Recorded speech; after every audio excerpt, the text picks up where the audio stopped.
तो बाकी दोस्त जो है वो प्लीज आप अपने माइक बंद कर लें। जब आप कोई सवाल करेंगे तो फिर आप अपना माइक ऑन करें, वरना वो नॉइस जो है उसमें आएगा। तो असद बेटा, ओवर टू यू, आप स्टार्ट करें। जो सवाल है वो आपके साथ शेयर हो चुके हैं उसी तरतीब से। You have 5 minutes.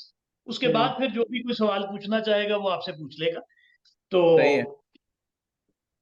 तो जी स्टोरी से असद। स्टार्ट करता हूँ। स्टोरी का टाइटल जो मैंने रखा वो मैंने कहा अपनी स्टोरी का टाइटल, मेरा जो फ्रेमवर्क रहा है उसका वो यही रहा है कि यार आप लोग जिस चीज पे बुली होते हैं ना वो एक्चुअल स्टोरी है, बाकी जो आपके बारे में बात करते हैं ना वो है। तो मेरे बारे में मेरे बहन भाई कहते हैं कि मैं जब छोटा था ना, तो मैंने देखा किसी को टेस्टर लगाते हुए दीवार में और लाइट जली। मैंने कहा ये मजे का काम है, तो मैंने यूं पकड़ा, मैंने भी जाके दीवार में लगा दिया, हालांकि उन्होंने मुझे मना किया था।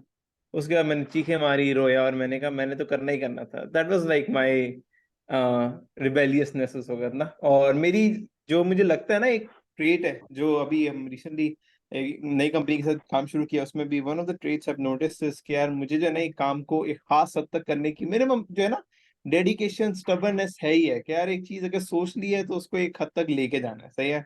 रनिंग शुरू की, वो मैंने की यार, मैराथन भागना है, लेके गया उस स्टेज तक। साइकिलिंग शुरू की यार, नहीं वो 150 किलोमीटर करके देखनी है, कराची से हैदराबाद चले गए। तो बहुत सारी जिंदगी के प्रोजेक्ट्स हैं वो मैंने इसी हिसाब से जो है ना इस डेडिकेशन के साथ किए हैं। तो दैट इज द स्टोरी। वैसे ऑब्जेक्टिवली या जिसको आप कह लें करियर वाइज, होम स्कूल्ड, बड़े पापा ने बताया, होम स्कूल्ड भी नहीं, नॉट स्कूल समझ लें, राइट। स्टोरीज पढ़ी, कहानियां पढ़ी, लतीफे हमने बहुत ज्यादा पढ़े। तो ह्यूमर अच्छा था और हमारी स्टोरी राइटिंग अच्छी थी। और 11-12 साल की उम्र में ओ लेवल्स पहली दफा अटेम्प्ट किया, करके लगा यार ये बोरिंग काम है। फिर 18 साल का हो गया, फिर कहा अच्छा कर लेते हैं। ए लेवल्स भी कर लिया था उस वक्त। उसके बीच में फ्रीलांस करता रहा 14-15 से। और अब तकरीबन 4-5 साल हो गए प्रोफेशनली काम करते हुए। पहले मैं एक यूएस कंपनी में काम कर रहा था, फिर उसके बाद मैं आ गया सिंगापुर में। अब मैं वापस, अब यूरोपियन एक कंपनी है उसके साथ अभी रिसेंटली उनके साथ काम शुरू किया। लेकिन फ्रीलांस भी उससे पहले 4-5 साल काफी ज्यादा किया। तो ऑलमोस्ट बड़े पापा ने डेकेड डाला था, उससे थोड़ा सा कम 7-8 साल तो बन जाते हैं टोटल मिला के 2015 से। और तो अगला सवाल है था कि 3 लेसन्स क्या है। तो वो मैंने अपनी पर्सनालिटी के हिसाब से लिखे। अच्छा, मेरे बहुत ज्यादा इवॉल्व होते हैं अभी तक, क्योंकि मैं यंग बच्चा हूँ। अभी भी 1 साल पहले पूछते तो शायद कुछ और होते, लेकिन अब के कुछ और हैं। तो पहला जो मैंने नोटिस किया वो ये कि परसिस्टेंस जो है ना वो बहुत जरूरी है। आपने कुछ भी करना हो, ठीक है, आपने दोस्त अच्छे बनाने हो उसके लिए भी जरूरी है, आपने दोस्तों के साथ रिलेशनशिप अच्छा रखना हो उसके लिए भी जरूरी है, आपने सेहत अच्छी रखनी हो वो भी जरूरी है। मेरे दोस्त कराची के हैं, और कराची पंजाबी जनरली समझते हैं थोड़े कमीने कमीने से होते हैं, तो वो थे थोड़े थोड़े कमीने। मैंने बहुत परसिस्टेंस के साथ थोड़े से कम कमीने कर लिए। तो वो मुझे समझ आई कि परसिस्टेंस से काफी काम हो सकता है, और इसमें डिफरेंट कल्चर है ना उसमें। दूसरा ये कि 80-20 का रूल तो आप लोगों ने सुना होगा। हमारी जो पुरानी यूएस कंपनी, उसमें 64-4 भी बहुत होता था कि यार 4%, 5% एफर्ट काम की वो है जिससे आप बेटर देन द एवरेज हो सकते हैं। तो ये मैंने बहुत जो है ना इस पे बड़ा फोकस किया कि यार वो 4-5% क्या होता है। यूजुअली 4-5% आप उस वक्त एफर्ट लगा सकते हैं जब आपके पास बिल्कुल उस इंडस्ट्री का एक्सपर्ट बैठा हो। सही है। तो अगर फर्स्ट करें मुझे फाइनेंस के बारे में 4% टाइम लगा के बेसिक चीजें सीखनी है, तो मुझे उसके लिए बेहतरीन बंदे के पास जाना पड़ता है। सही है, कोचिंग के लिए, मेंटरशिप के लिए। लेकिन टाइम वाइज ये मैंने जो मेरे एक्सपीरियंस में रहा, ये सबसे बेस्ट यूज है कि यार अगर आपने शॉर्टेस्ट टाइम में सबसे ज्यादा कवरेज करनी हो किसी भी सब्जेक्ट की, राइट। बड़े पापा ने हमें ओ लेवल्स के टाइम पे पाकिस्तान स्टडीज की करवाई थी 3 घंटों में या 4 घंटों में, घंटे घंटे की 3 या 4 क्लासेस थी। मैथमेटिक्स की किसी एक ने करवाई थी 2-3 दफा, वो मुझे याद नहीं कि इन्होंने करवाई थी, बहुत पुरानी बात है। हमने खुद अकाउंटिंग की, हायरिंग की, बहुत स्पेसिफिक ट्रेनिंग ली हुई है, 4 घंटे, 6 घंटे, 8 घंटे। एंड देन जो सब्जेक्ट नॉलेज है वो एवरेज अगेन 80-20 के हिसाब से काफी ज्यादा हो जाता है। और लास्टली यही है कि अगर कोई भी चीज लगे ना सुनने में कि यार if it's too good to be true, वो वाकई एक्चुअल में होती भी है। सही है। तो if it's too good to be true, तो ये हो सकता है कि आप किसी पाकिस्तानी बंदे से बात कर रहे हो जिसको फेंकने का बहुत शौक हो। सही है। और दूसरा ये है कि आप किसी नाइजीरियन प्रिंस के हाथ लग गए हो। दोनों सूरतें काफी कॉमन है पाकिस्तान में। लेकिन अगर है ना कि यार कोई बंदा आपको कि यार ये बिजनेस है और कल आप 2 करोड़ रुपए कमा लेंगे, तो फिर ना ही करें, नहीं, उससे कहें यार खुद कमा लो। तो ये थे 3 लेसन्स ये, लेकिन मेरे इवॉल्व करते रहते हैं। तो मैं अगली दफा, अगले हफ्ते मुझसे करवाएंगे तो मैं हो सकता है कुछ और अच्छे क्रिएट कर सकूं इससे भी। आखिरी जो सवाल था वही था purpose of education beyond earning. मेरी फील्ड में अभी मेरी एज होगी 22, तो उस हिसाब से मुझे जो सबसे ज्यादा बड़ा फर्क लगता है डिफरेंट जो ऑप्शंस है उसमें, वो ये है मेरे पास चॉइस है कि मैं फुलफिलिंग काम करूँ। सही है, मैं किसी भी प्रोजेक्ट के साथ एसोसिएट होता हूँ तो मुझे वो या तो मैनेजमेंट का काम देते हैं, सही है, या वो मुझे देते हैं कि यार डिजाइन का काम आप कर लें, या वो मुझे देते हैं कि यार ये नया बंदा हायर करें। अभी हम जो प्रोजेक्ट स्टार्ट कर रहे हैं उसमें चीफ ऑफ स्टाफ का काम है, उससे पहले चीफ ऑपरेशंस का काम था। तो ये वो काम है जिसमें करके भी ज्यादा मजा आता है। आपको लगता है यार आपके जो है ना दुनिया के बहुत, हालांकि बहुत ज्यादा लोग हैं जो रिपोर्ट करते थे मुझे या मेरी कंपनी में बहुत टेक्निकल रोल पे थे और बहुत ज्यादा पैसे कमा रहे हैं रिलेटिवली 4-5 गुना, राइट। तो लेकिन जो फुलफिलिंग काम है उसकी चॉइस मिल जाती है आपको अगर आप एजुकेशन और ट्रेनिंग साथ साथ लेते हैं।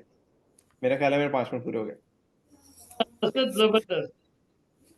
अच्छा असद यार, तुमने 4-5 दफा बड़े पापा कह के ना जो जो डिजर्विंगली जो तुम्हारी अप्रिसिएशन बनती थी ना, मेरे लिए मुश्किल बना दी कि ये नेपोटिज्म हो रहा है। तो बहरहाल नहीं है, ठीक है, जबरदस्त। अच्छा, नहीं। तो अब असद के बाद इशरत बेटा, अब आपकी बारी है। इशरत, इशरत आप हो हमारे साथ? जी इशरत। Yes sir. अच्छा, इशरत ओके, का मैं अस्सलाम थोड़ा वालेकुम सा सर। बता दूं, इशरत मेरी स्टूडेंट थी और इशरत आजकल पढ़ाती हैं। और बाकी इशरत आपने इसी तरह से जैसे असद ने किया, आपने वही फ्रेमवर्क आपके लिए। Over to you Ishrat. Okay, okay sir, thank you. So my name is Ishrat Rahman and I am a teacher and I am a UI UX designer as well. और मैं भी करंटली फ्रीलांस की field में ही आ रही हूँ और वही मैं उसी में प्रोजेक्ट्स कर रही हूँ। और I belong to Swabi. And coming to the topic के टाइटल क्या है लाइफ का, तो my life title is unbreakable, the story of rising above. क्योंकि in my life I experience बहुत से अप्स एंड डाउन्स और बहुत से फेलियर्स भी देखे और उनको एक्सपीरियंस किया और किस तरह से एक्सपीरियंस कर करके सीखा।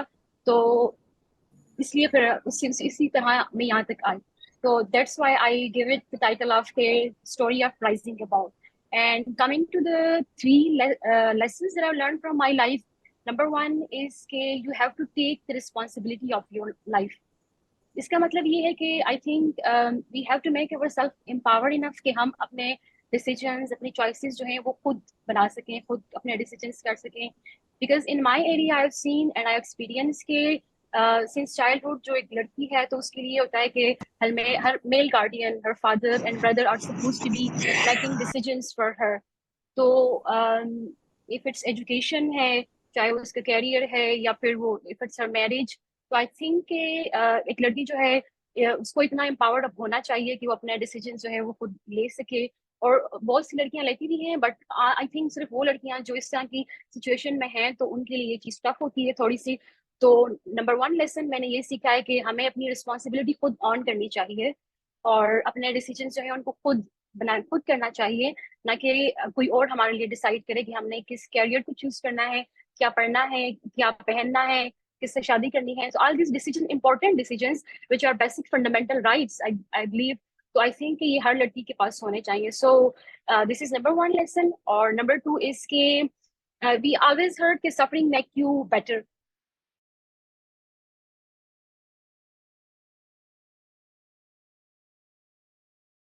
हेलो इशरत,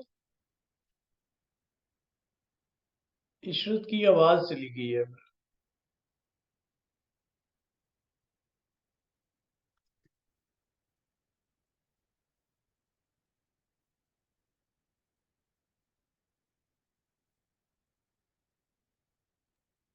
मेरा ख्याल है उनका इंटरनेट स्टक हो गया ना। हाँ, स्टक हो गया है। तो आई बिलीव कि किसी हद तक तो ये ठीक है कि सफरिंग आपको बेहतर बना। Disconnected. Sorry, I was disconnected. I am sorry sir. नहीं, हेलो। अब आवाज नहीं आपकी Ishrat. Okay sir. So this is the second lesson कि I believe suffering does not always make you better. क्योंकि हम सुनते हैं कि जब आप जितना सफर कर रहे हैं you come out of it more stronger. So I believe suffering make you pathetic. If you are constantly in pain, it make you anxious, it make you pathetic. We have to say no to suffering. Suffering which is causing you damage to your mental health, to your physical health. तो I believe कि इस situation में ऐसा नहीं है कि suffering तब भी आपको stronger बना रही है। So, and the third lesson I learned from my life is कि women should not be symbolized for sacrifice. We often seen कि women जो है जिसने जितनी sacrifices कर लिया है, जितना domestic violence सह लिया है, जिसने जितना abuse सह लिया है, honor killing इस तरह की चीजें सह ली हैं, तो उसको बड़ा अजीम वो अजीम बन गई है. आई थिंक कि ये चीजें जो है ये अब खत्म होनी चाहिए, क्योंकि और नहीं होनी चाहिए, क्योंकि ये मतलब ये आपके राइट के कंट्राडिक्टरी हैं. तो these are and I think better get to this point के women should not be symbolized for sacrifice, right? So ये मेरे 3 lessons हैं like के, और मैं इसको एंड करूंगी विद फेज एंड फेज की एक नज़म के साथ कि कुछ लोग हैं समझाएंगे, वो तुमको खौफ दिलाएंगे. कुछ लोग तुम्हें समझाएंगे, वो तुमको दिलाएंगे, जो है वो खो भी सकता है. इस राह में रहज़न इतने हैं, कुछ और यहाँ भी सकता है. पर कुछ और तो अक्सर होता है. तुम जिसलिए हो, लम्हा तुमसे जिंदा है. ये वक्त नहीं फिर आएगा, तुम अपनी करनी कर दो, जो होगा देखा जाएगा. So these are 3 lessons, and the last one के एजुकेशन का पर्पस क्या है. तो आई थिंक एजुकेशन का एक्चुअल पर्पस ये है कि आपको इल्म देता है, आसान बनाता है. इट गिव यू लाइक आपको कॉन्फिडेंस देता है, आप अच्छे और रॉन्ग एंड राइट में फर्क कर सकते हैं, आपको खुद शनासी है. आई थिंक एजुकेशन के this is actual purpose of education. So that's all from my side. Thank you so much. जबरदस्त Ishrat, thank you very much, very well composed. और मैं बहुत सी चीजों को ज्यादा अच्छी तरह अप्रिशिएट कर सकता हूँ, क्योंकि मैं कुछ चीजों को जानता हूँ जो बाकी लोग शायद उस तरह से नहीं जानते. वेरी वेल डन, जबरदस्त. बाकी सवाल में जब कोई आएगा ना, सवाल की क्वेश्चन आंसर में, तो फिर जिससे सवाल होगा उससे फिर वो पूछ लेंगे, तो वो फिर आप जवाब देंगे. अब मेरा ख्याल है कि अरशद वारसी साहब की तरफ चलते हैं. अरशद वारसी साहब कहाँ पे हैं? अरशद साहब आप हैं हमारे साथ? जी जी, मैं इधर ही हूँ सर. जी जनाब, आइए जरा, आप नजर नहीं आ रहे. नहीं, आपकी स्क्रीन भी प्रॉब्लम नहीं है सर, कैमरा तो उनका ऑन है. आ गए हैं जी, नजर आ गए हैं. ठीक है, चले आइए जनाब, over to you Arshad Warsi sahab. Sir thank you very much for the opportunity. और मैं भी फिर कुछ जो है वो कवर करना चाहूँगा. मैं बेसिकली लाइफ के टाइटल की अगर बात करें तो टाइटल जो है वो नामालूम राहों का मालूम मुसाफिर. वाह, मेरी लाइफ में बेसिकली जो है वो बड़ी शादी की है यार, क्या बात है. सर लाइफ में बेसिकली अभी तक जो है ना वो 2 लेसन्स कंप्लीट हो गए हैं, तो मैं वो 2 लेसन्स जो है वो सबके सामने रखना चाहूँगा. और एक लेसन कंप्लीट नहीं हुआ, लेकिन दूसरे लेसन ने मुझे तीसरे पे मूव ऑन किया, तो मैं चाहूँगा कि मैं उसके बारे में बात करूँ. मेरी लाइफ के अंदर बहुत सारे नौजवान लड़कों की तरह यूनिवर्सिटी और कॉलेज लाइफ में जो है मुझे इंट्रोडक्शन का मौका मिला उन मजहबी सियासी जमातों से जो कि पाकिस्तान के अंदर बहुत फाल हैं और यूनिवर्सिटीज़ में और कॉलेजेस में जो है सरकारी कॉलेजेस में स्पेशली बहुत ज़्यादा एक्टिवली काम करती हैं. फाइनली मैंने जो है जब एक तंजीम को ज्वाइन किया और उसका नारा जो है वो इनकलाब का जो है वो मुझे बड़ा अट्रैक्ट हुआ, और मैंने कहा कि yes I want to be part of it, और मुझे इस सोसाइटी के लिए कुछ करना चाहिए. बिकॉज जो इंजेक्शन था वो ये था कि यू आर नाइब, खुदा ने तुम्हें नाइब बनाकर भेजा है. तो मैं जो है वो इससे बड़ा वो था कि फैसिनेट था कि मैं नाइब हूँ तो मुझे क्या करना है और क्या नहीं करना. तो उन्होंने मुझे कहा कि आप जो है वो हमारा एक कोर्स है कोई 1.5 साल का, वो आप लेंगे, देन आप ये आप करेंगे और वो करेंगे और प्लान करेंगे. तो मैं उसके साथ चलता रहा. फिर देन वो मैंने क्लियर किया. देन उन्होंने कहा जी 3 साल का एक और कोर्स है, वो आप लेंगे. और फिर जो है तो मैंने वो 3 साल का कोर्स किया. उस दौरान बहुत सारी एक्टिविटीज जो उनकी होती थी वो सारी उसके साथ से चलती रही. जब ये तकरीबन 5-6 साल का वक्त गुजार चुका मैं, तो उसके बाद फिर मैं एक स्टेज पे आ गया जहाँ पे आप डेफिनेटली अब उनके पास कुछ नहीं था सवाई इसके कि आप जो है you are only a preacher and you have to tell other people to join us and do this and do this and do this of kind. तो मेरे जहन में क्वेश्चन हुआ कि यार 6 साल पहले भी ये यहीं खड़े थे, 6 साल बाद भी ये यहीं खड़े हैं, तो ये कर क्या रहे हैं? इसने मुझे ना परेशान करना शुरू किया। तो जब मैंने परेशान होना शुरू हुआ तो मैंने कुछ लोगों को परेशान करना शुरू किया, तो एक जरा ना प्रॉब्लम बन गई। I was become a problem for them. तो 1 साल लगा इस सारी प्रॉब्लम को चलने में, जिसके अंदर मेरा क्वेश्चन ये था कि यार तुम लोग ज़हनी अय्याशी करते हो, बैठकों में बैठ के 4-4 घंटे 6-6 घंटे गप्पे लगाते हो, एक किताब उठा लेते हो किसी मौलवी की और शुरू हो जाते हो। तो व्हाट इज रियलिटी? तुम करना क्या चाहते हो? अच्छा, जो वो करना चाहते हैं ये पॉसिबल नहीं है, पॉलिटिकली पॉसिबल नहीं है। तो बहरहाल बड़े बड़े ख्वाब और यानी बहुत बड़े ख्वाब हैं आपके पास और एक्चुअली कुछ भी नहीं है आपके पास।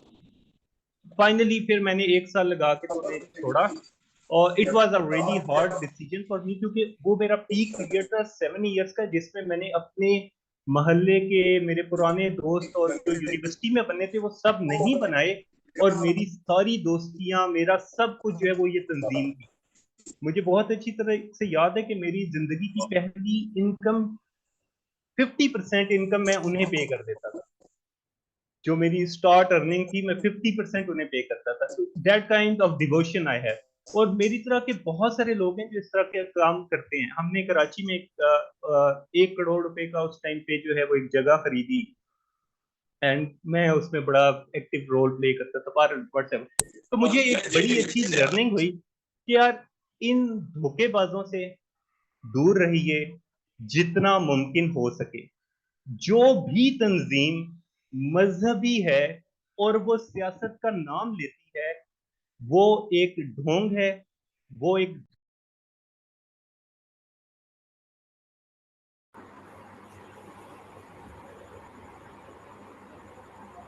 अरशद सर भाई वो बहुत म्यूट हो सही गए बात हैं। म्यूट किए गए प्लीज अरशद हैं। सर म्यूट है। अनम्यूट करें वारसी साहब, अनम्यूट करें और थोड़ा रिमाइंड करें।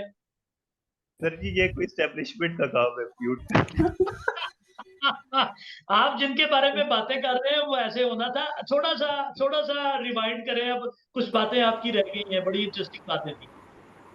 सर मैं बस ये कह रहा था कि ये जितनी मजहबी जमातें जो सियासत का नाम लेती हैं कि जी के सियासत में ये होना चाहिए और हम वोटिंग के थ्रू आएंगे या हम बिना वोटिंग, व्हाटसएवर, जो हाँ हाँ मजहबी जमात सियासत का नाम लेती है वो एक बेवकूफ बनाने की जमात है, जो आपकी तमाम तर तवानाइयां जाया करने के अलावा कुछ नहीं करती। उनके चंद लीडरान हैं जिनको बहुत सारे लोगों के सामने गप्पे लगाने का शौक है, बातें करने का शौक है, और 2-2 250 200 साल पहले मरे हुए जो लोग हैं उनकी तजर्बात और इल्म को बयान करने का शौक है, जिसकी कोई रेलिवेंसी नहीं है इस दुनिया से।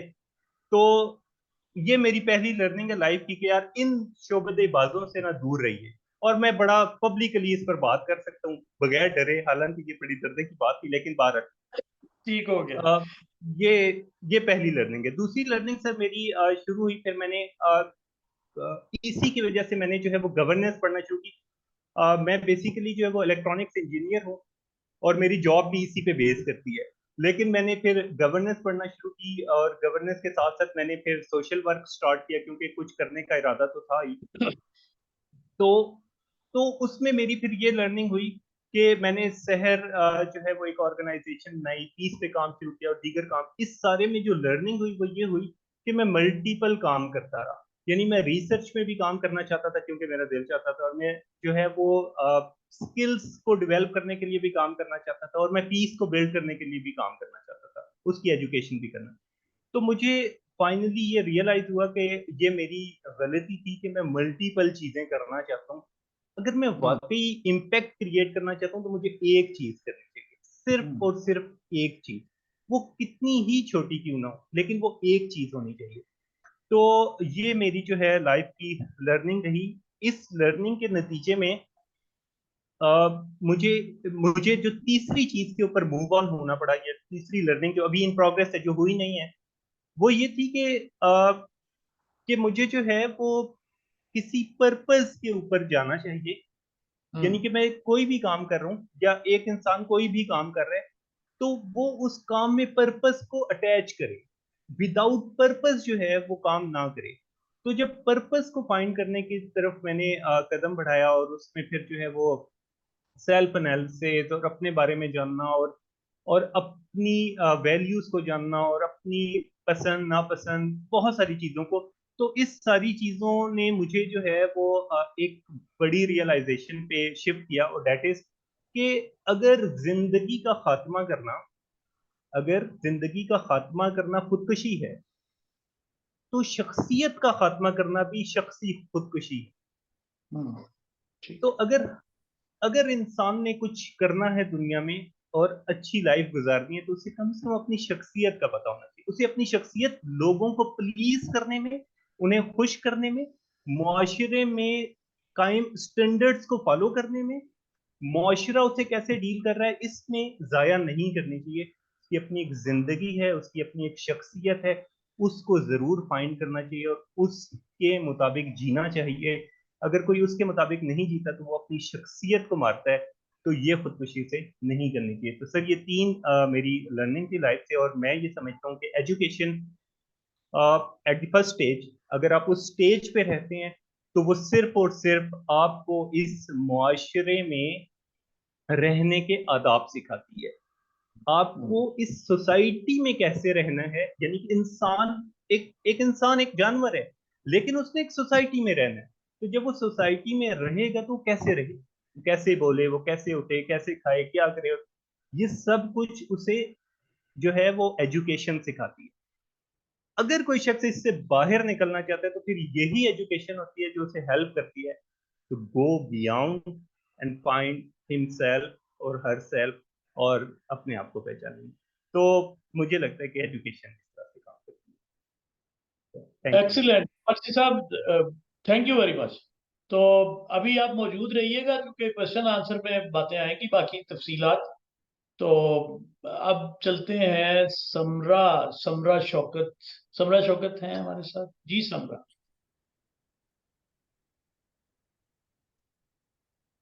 समरा शौकत नहीं है। साद आप देख सकते हो?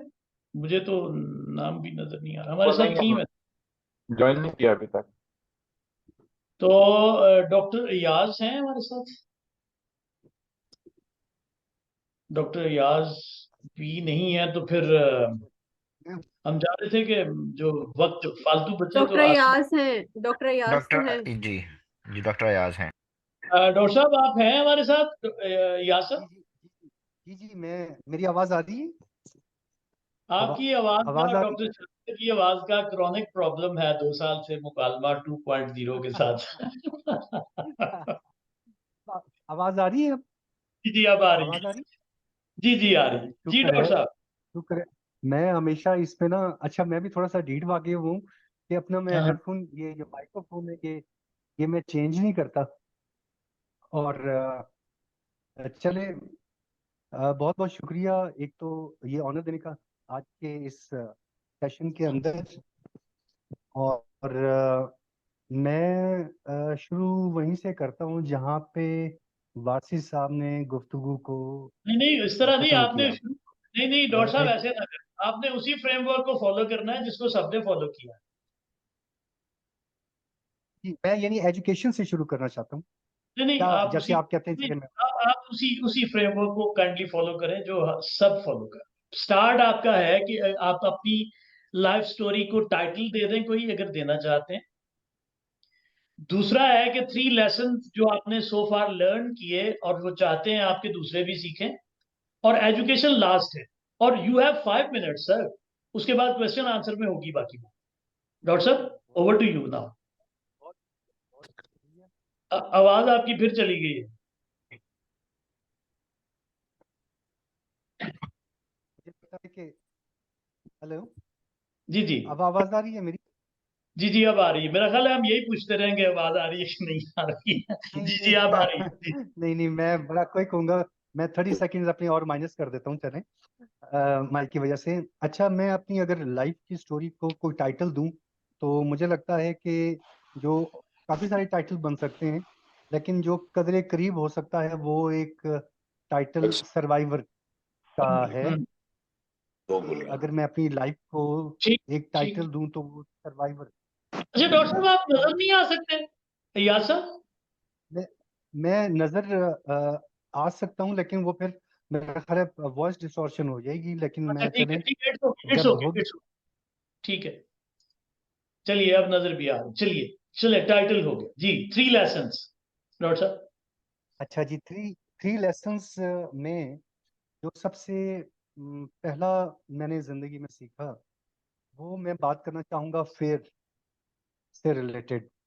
कि मैंने इसको बहुत करीब से देखा है और बहुत ज़्यादा रिकॉल किया है कि जो फियर है इंसान का, वो जान के शायद सराउंडिंग में रखा गया है, और वो आपकी सलाहियत को अ, एक ब्रैकेट करता है, वो बाउंड्री बना देता है। और अगर उस फेयर को क्रॉस कर लिया जाए किसी भी तरीके से, और उसकी बेताशा मिसालें हैं जिंदगी के अंदर, मेरी जिंदगी के अंदर। तो मैंने इसको शुरू स्टेज में, जब अभी बहुत छोटा था, तो मैंने इसको सीख लिया कि जब भी कोई फेयर आया या जिस चीज से ज्यादा खौफ लगा, तो डरते डरते उस खौफ को चेक कर लिया। तो बाद में पता चला कि अच्छा, ये खौफ तो, ये शायद कोई अंदर था, बाहर तो ऐसी चीज कोई नहीं है। तो मैंने जिंदगी में जो मुझे लगता है कि सबसे ज्यादा, और इसका मेरी जिंदगी पे इम्पैक्ट है, बहुत ज्यादा इम्पैक्ट है, क्योंकि छोटी छोटी चीजों के ऊपर डराया गया। चाहे वो भूत थे, मुझे याद है बचपन में वो डराते थे जिनों से, तो मैं, मतलब ये खौफ का आगाज वहां से शुरू हुआ। तो जिनों से डराते थे, तो हमारे घर के साथ कब्रिस्तान था, तो मैं डरते डरते, वो मुझे आज भी याद है, तो मैं जिन देखने जाता था कि मैं देखूं तो सही, जिससे हम डरते हैं, मैं उसे देखूं वो कितना खौफनाक है। तो ठीक है। तो तो, तो वहां से ये कहानी शुरू हुई, और अ, यानी बेताशा हिस्सा के वाकयात हैं। उसके अंदर मेरी लर्निंग लाइफ की ये हुई है कि जहाँ पे खौफ है या आपको खौफ महसूस हो रहा है, थोड़ी सी हिम्मत करके अगर उसको थोड़ा सा उठा के उस खौफ को चेक कर लें, या उस बाउंड्री को क्रॉस कर लें, तो एक नया जहान खुलता है, और आप शायद अपनी कैपेसिटी को थोड़ा सा इस तरह से बढ़ा लेते हैं। तो मेरी ये एक जो पहला लेसन है, वो ये वाला लेसन था। दूसरा जो मैंने जिंदगी में देखा, वो मुझे ये एहसास हुआ है कि मैं एक बड़ा ऑर्डिनरी आदमी हूँ।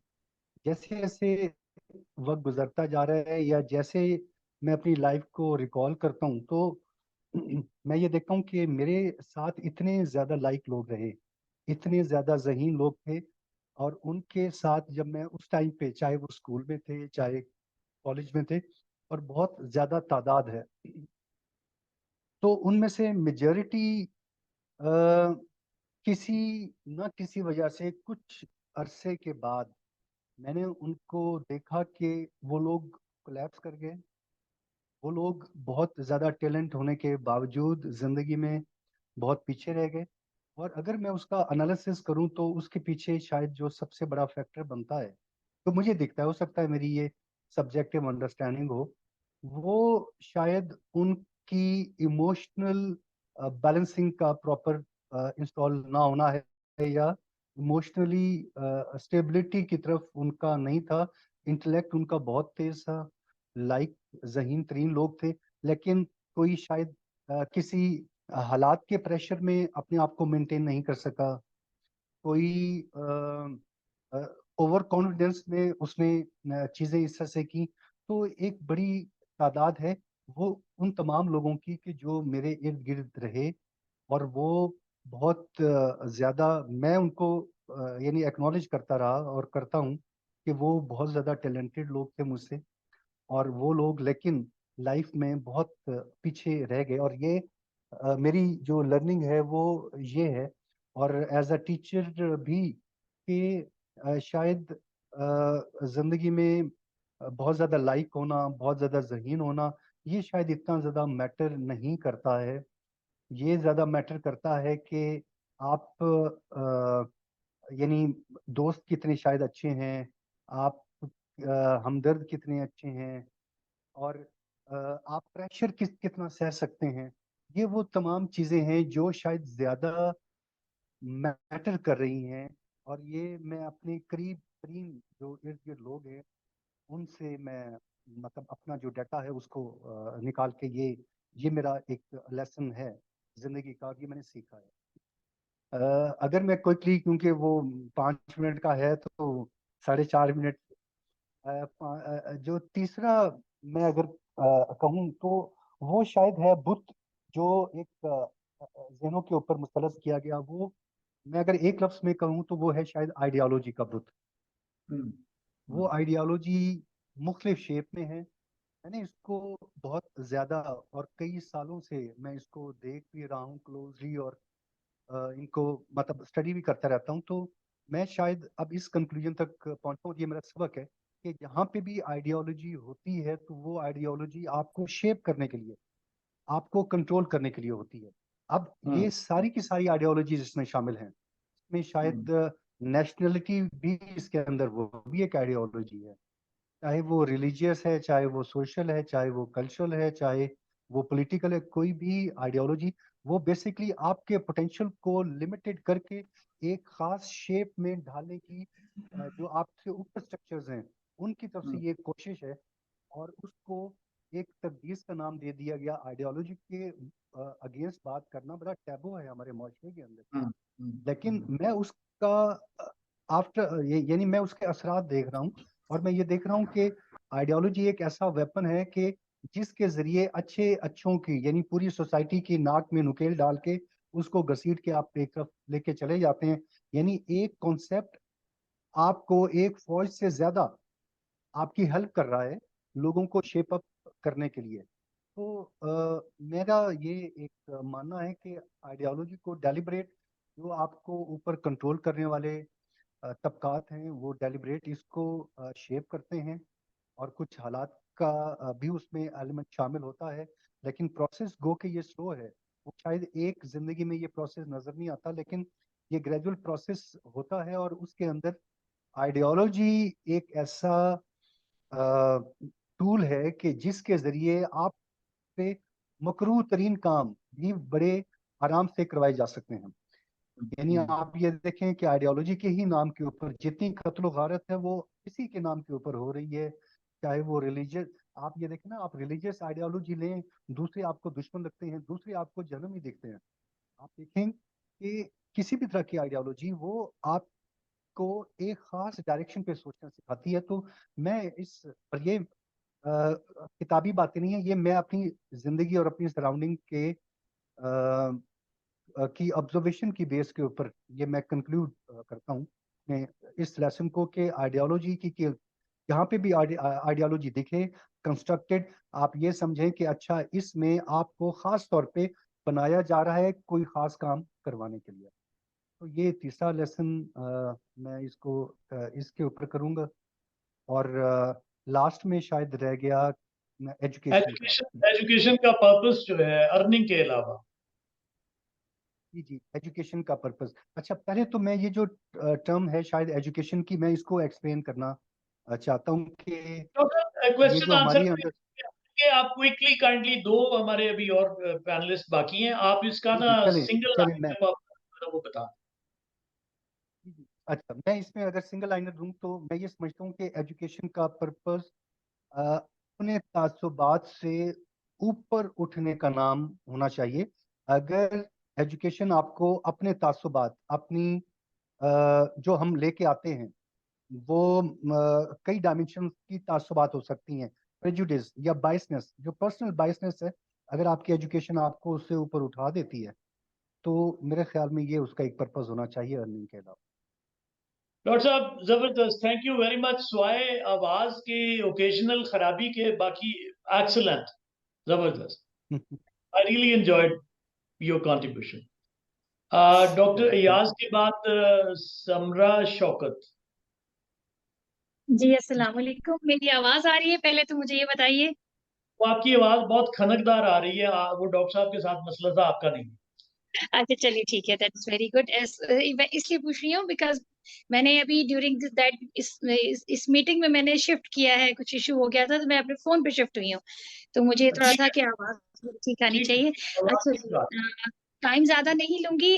जो पहला क्वेश्चन है कि about the story of my life and what would be the title of my life, तो मेरी लाइफ का जो मैं टाइटल समझती हूँ वो ये है कि life of a blessed person.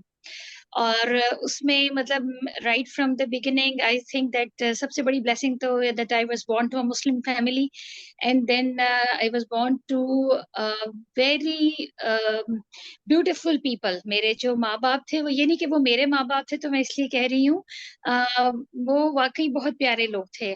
और जिन्होंने मुझे, अगर मेरी शख्सियत में कुछ अच्छा है ना, तो वो मैं मतलब उसके पहले कंट्रीब्यूटर्स मेरे पेरेंट्स हैं।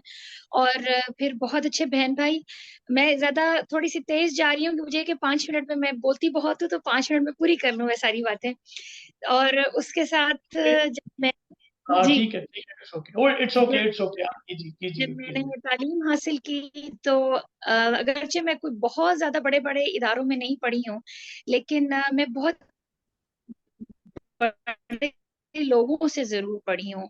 और जो है वो मैंने अपने मतलब अल्लाह ताला ने ये तौफीक मुझे दी कि मैंने अपने समरा से, समरा अपने इंस्टीट्यूशन समरा से थ्री सीखा, समरा समरा अपने समरा साथियों से सीखा जिंदगी में।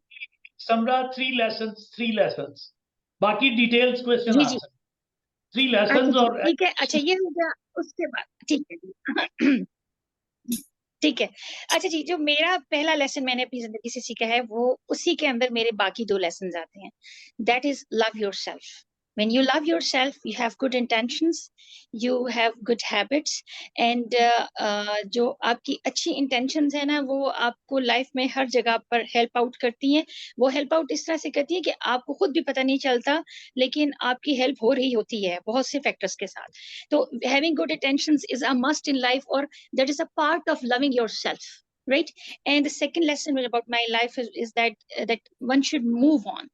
जिंदगी में जो कुछ हो जाता है वो जरूर किसी ना किसी पर्पज से होता है, लेकिन ये है कि sticking to that thing is not a healthy thing. आपको उसको उस चीज से, यानी कुछ अच्छा हुआ तो उसको रेलिश कीजिए, उसको जो है अपनी लाइफ का एक एसेट समझिए, उसे एंजॉय कीजिए। और अगर कुछ ऐसा होता है जिसपे आपको रिपेंटेंस होती है, या आप समझते हैं कि कोई गलती हुई, try to amend that mistake, but उस पे अपने आपको उस पे कुड़ते ना रहें, या बस ये समझे कि मुझसे तो ये एक काम गलत हो गया है या सही नहीं हुआ तो बस अब वहीं पर रुके, नहीं, move on. And the third lesson which I learned from my life is that be very positive.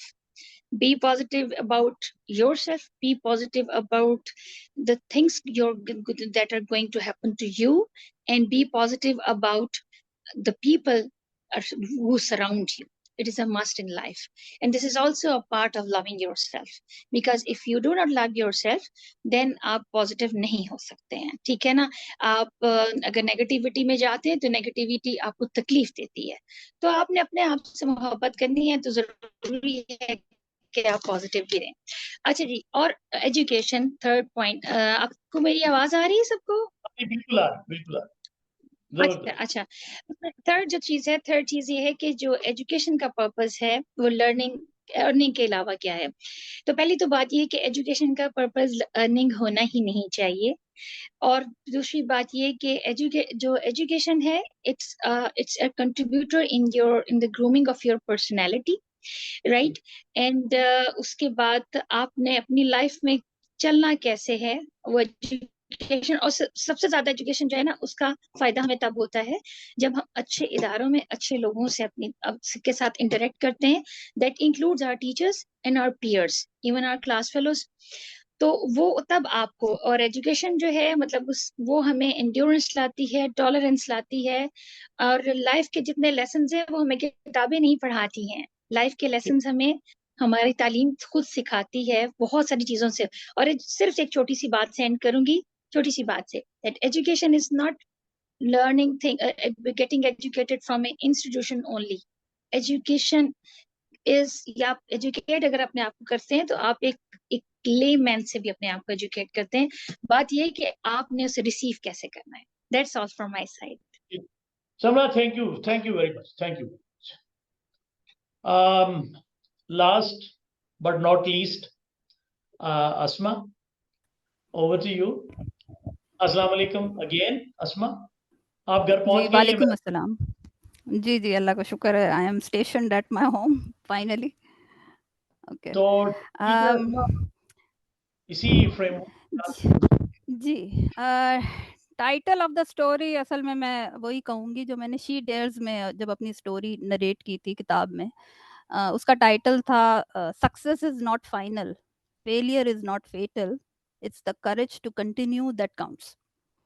ये विंस्टन चर्चिल का कोट है और ये मुझे शुरू से पसंद भी है। और जिस अप एंड डाउन में मैंने लाइफ गुजारी है, I think it is very much expressive of it. अगर कुछ सक्सेस मिल जाती है तो वो फाइनल नहीं है, उसको वहीं कंक्लूड नहीं कर देना चाहिए। और अगर कोई फेलियर हो जाता है तो we have to follow the same approach. What matters is that जो आपकी करेज है, जो आपको आगे बढ़ाती है, जो पैशन, जो रिजिलियंस, किसी भी वजह से जो आप आगे बढ़ते हैं, I think that is basically which keeps the life going. Life is basically a journey and it is not a destination. Most important 3 lessons, तो इसमें असल में मेरे 2 सवाल थे, ठीक है। वो लेसन जो हम सीख चुके हैं और इम्प्लीमेंट कर चुके हैं, या वो लेसन जो हमने सीखे हैं और we are still struggling to implement them. इसमें मैं एक चीज शेयर करना चाहूंगी। I hope you all are going to find it useful. और मैं एक एक्सट्रैक्ट रीड करूंगी, if you allow me please. Okay. तो एक ऑथर हैं, उनका नाम है टॉड हेनरी, ठीक है। उन्होंने एक किताब लिखी थी डाई एम्प्टी के नाम से। और उसकी इंस्पिरेशन क्या थी? He got inspired and got this idea of writing this book while attending a business meeting. किताब का नाम है डाई एम्प्टी, यानी खाली होकर मरे। मैं बिल्कुल वर्ड टू वर्ड तर्जुमा कर रही हूँ। अब हुआ क्या था बिजनेस मीटिंग में कि एक डायरेक्टर ने पूछा कि where is the richest land in the world. तो one of the audience answered oil rich gulf estates. वही दुनिया के सबसे रिचेस्ट लैंड है दुनिया में। किसी और ने कहा डायमंड माइंस इन अफ्रीका। तो डायरेक्टर ने कहा नहीं, the answer is symmetry, the graveyard. Graveyard is the richest land in the world. Why?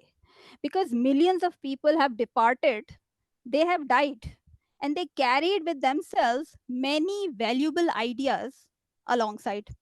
They did not come to light and they never tried to benefit others. It is all buried in the graveyard जहाँ पे वो मौजूद है। So inspired by this answer, Todd Henry, he is basically a motivational speaker and author. He wrote this book, Die Empty, where he did his best to motivate people to pour out their ideas and potential energies in their communities and turn them into something useful before it is too late and they die. The most beautiful of what he said in the book is, do not go to your grave and carry inside you the best that you have. Always choose to die empty. So मेरे हिसाब से ये वो lesson है जिसको मैं कोशिश करती हूँ अपनी डेली लाइफ में प्रोड्यूस करने की। बाय और ये मैं कोशिश करती हूँ मेरे हर एक्शन में ये इन्वॉल्व हो। चाहे मैं घर पे कोई काम कर रही हूँ, चाहे मैं अपना ख्याल रख रही हूँ, चाहे मैं किसी और के लिए कुछ कर रही हूँ। I try my best to come out with the best inside myself. अगर किसी को एडवाइस करनी है तो वो बेस्ट आइडिया हो, अगर कुछ करना है तो वो बेस्ट एक्शन हो। Purpose of education beyond earning, again इसमें मेरे 2 सवाल थे कि क्या होना चाहिए या आजकल क्या है, ठीक है। आजकल आई थिंक अर्निंग के अलावा और कुछ किसी और मकसद से एजुकेशन ली नहीं जाती, लेकिन एजुकेशन का पर्पस जो है वो it's many fold. I think education आपको एथिकल और रिस्पेक्टफुल होना सिखाती है, आपको को एग्जिस्ट करना सिखाती है, आप खुद को एक्सेप्ट करते हैं और आप सामने वाले को भी एक्सेप्ट करते हैं और उसे इज्जत भी देते हैं, और वो आपको इनेबल करती है कि आप अपनी लाइफ को सिंपल करें, कॉम्प्लेक्स ना करें। Thank you very much Asma, thank you everyone. अच्छा, मुझे लगता है ये पैनल हमसे गलत बन गया।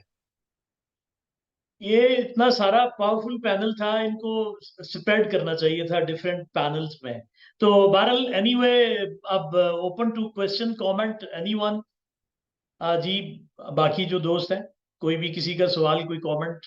मारिया सबसे पहले। जी मारिया, मारिया अस्सलाम वालेकुम जी सर, मारिया। अस्सलाम वालेकुम एवरीवन। मेरे बहुत से सवाल हैं सर, और आपने बिल्कुल ठीक है, आपने वाकई पैनल बहुत गलत बनाया। मुझे लगता है कि 6 बंदे बहुत ज्यादा हैं, उनसे सीखने के लिए हमें 4 या नेक्स्ट टाइम कम बंदे रखेंगे, यानी कोई ही दोबारा लेके आना चाहिए। खैर सर, नहीं, सबसे पहला हम सवाल तो मारिया मारिया इसमें हम जस्ट एक्सप्लोर कर रहे हैं कि पोटेंशियल कहाँ पे है, उनके हम अलग से सेशन रखेंगे। Don't worry. चले सर, इंशाल्लाह चले। जी जी नेक्स्ट टाइम सर जब IRC में मिलेंगे, फिर इनका ज्यादा सा दिमाग हम खाएंगे। अब असद को मैंने देखा तो हुआ था, लेकिन मुझे पता नहीं था कि इन्होंने स्कूल का मुंह नहीं देखा हुआ, और it's very interesting for me. और मैं बहुत से सवाल असद से करना चाहती हूँ। सर पहला तो मेरा जो असद से सवाल है, पहला तो सवाल ये है कि बड़े पापा कौन है। वो आई बिलीव आप हैं, लेकिन I just want to confirm, ठीक है, क्योंकि मुझे नहीं पता। दूसरा असद से मेरा ये सवाल है कि Asad, you have talked about homeschooling, and I guess this is a topic, this is a thing, this is a practical thing that I really want to ask about. How do you think, because now you are working, now you are a, mashallah, हमसे बहुत ज्यादा मेरे ख्याल से अच्छे professional आप होंगे। How do you think you are different from people who are like properly homeschooled? आप हम सब के साथ भी इंटरेक्ट करते ही हैं, हमने तो नहीं, होम स्कूलिंग वाला कॉन्सेप्ट तो है ही नहीं, ठीक है। तो how do you think you are different, and what are the differences that you can pinpoint, and yeah, in your experience? सही है। तो पहले सवाल का जवाब तो यस, बड़े पापा ही हैं। एक हमें सेकंड टर्म्स में जो थर्ड पर्सन एड्रेस करना है वो आता नहीं है अभी ना। तो जो डिफरेंस है, आई थिंक वो कोई खास डिफरेंस नहीं था। एक तो होम स्कूलिंग वालों से थोड़ा सा डिफरेंस है, सही है, लेकिन वो जनरली आपको पाकिस्तान में देखा, जो पाकिस्तान में होम स्कूलिंग है वो home schooling for home schooling नहीं है, वो बेसिकली लैक ऑफ स्कूलिंग ही है, राइट।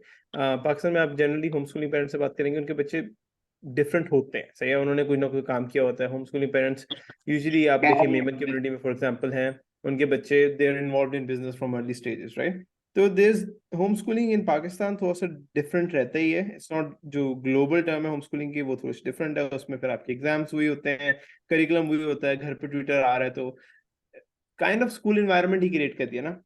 मेरा ख्याल से बाय नेचर कोई खास डिफरेंस नहीं है। जो पर्सनालिटी ट्रेट्स हैं वो तो होंगी, और मेरे जैसे और भी बहुत सारे होंगे जिनके पास पर्सनालिटी होगी कि यार चीज़ें टेस्ट करनी चाहिए, चीज़ें ट्राई करनी चाहिए, और चीज़ों को एक हद तक डिटर्मिनेशन के साथ करके देखना चाहिए ना।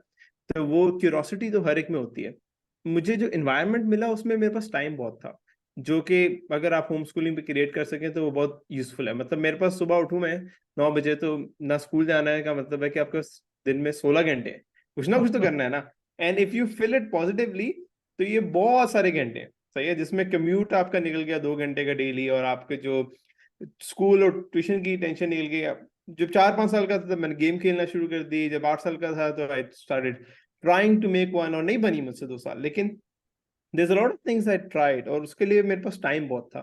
तो that is the only thing which was different। मेरा ख्याल है कि यार फ्रॉम अर्ली स्टेज, क्योंकि करिकुलम नहीं था फिक्स्ड और प्रेशर नहीं था उसका, और एग्जाम्स का प्रेशर नहीं था, टाइम बहुत था, इंट्रैक्शन का टाइम बहुत था। फिर जो टिपिकल होता है, कंसर्न होता है टिपिकली, वो इंट्रैक्शंस का होता है। वो भी स्पेस हमारे पास, हम जहाँ पे रहते थे वहाँ पे सोसाइटी के साथ ही आखान था, आखान का स्पोर्ट्स क्लब था, तो वो मेरा ख्याल है एक और एडवांटेज थी मेरे पास। लेकिन time was the major difference I had over school kids in my opinion. Asad, मुझे लगता है जो स्कूल ना बाबर चचा से बचेंगे वो तुमसे नहीं बचेंगे। यार मैं जो इस चीज टॉपिक लोग मिस करते हैं ना, ये बाबर साहब की नो और होम स्कूलिंग वाली, उसमें अच्छा, एक जी जी बाबर जी। साहब जो है ना, ये इसमें होम स्कूलिंग वाली काम में फरमाते 2 नंबरी हैं, करते 1 नंबरी हैं।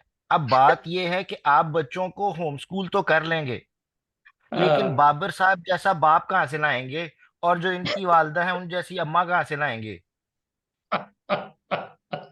बिल्कुल सही कह रहे।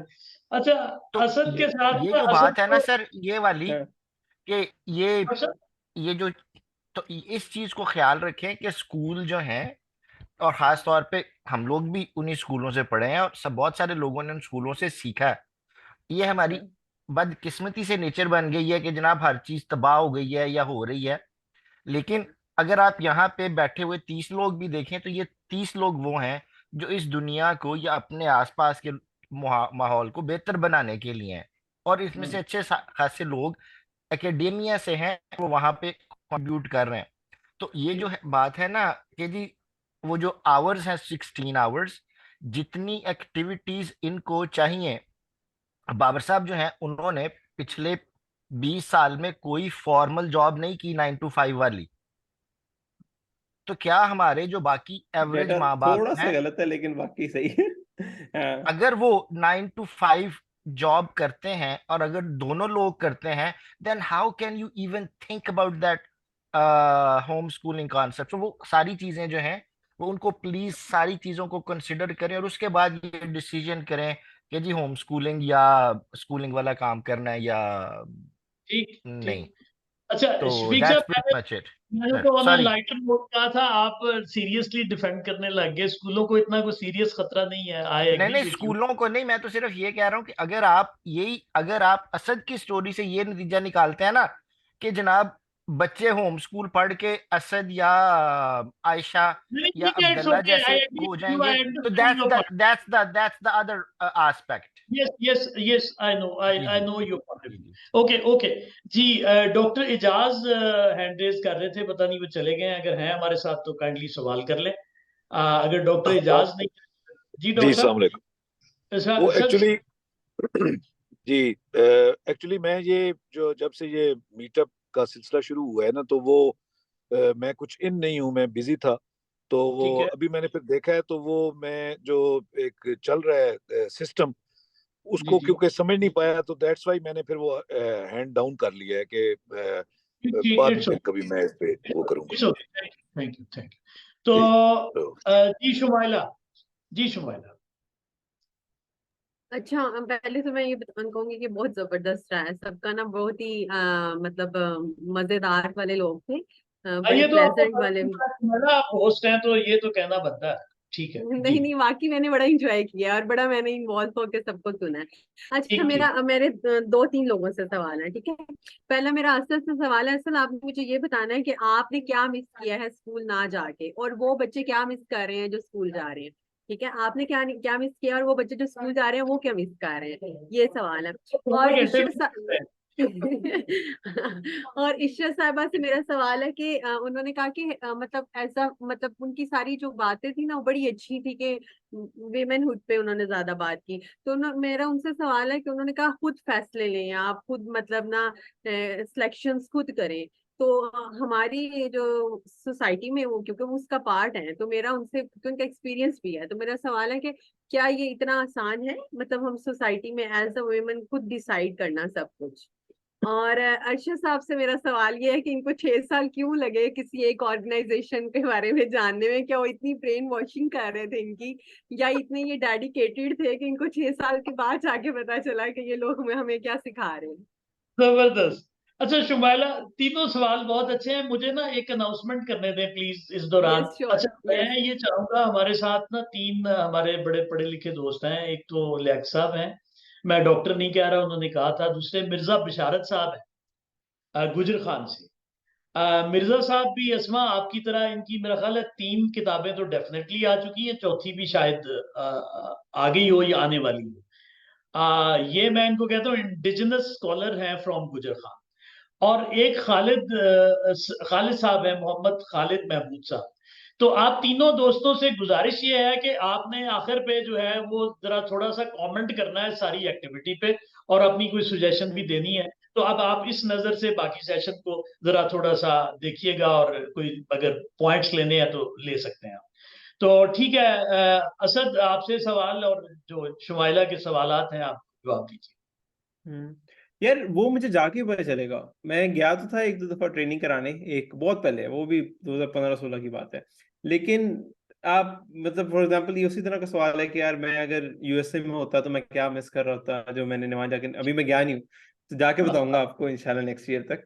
लेकिन मुझे लगता है उसमें जो है ना कुछ अलग तरह की दोस्ती होती है। मैंने वो रीबिल्ड की थी फुटबॉल में, सही है, एक सर्कल। लेकिन वो मेरा सर्कल, फॉर एग्जाम्पल जो दोस्तों वाला सर्कल है जिनके साथ कोई बिजनेस ताल्लुक नहीं है, कोई काम का ताल्लुक नहीं है, वो काफी लिमिटेड है, सही है।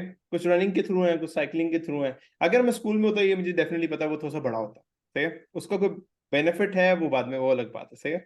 जो स्कूल वाले हैं वो उनके दिमाग में जो फीडबैक मैं सुनता हूँ वो ये, यार तुम्हारे मजे हैं, तुम सुबह उठ जाओ जब दिल करे, सही है। तो उनके दिमाग में तो ये आता है कि यार वो सुबह की नींद मिस कर रहे हैं, हालांकि उठना तो पड़ता ही है सबको इवेंचुअली।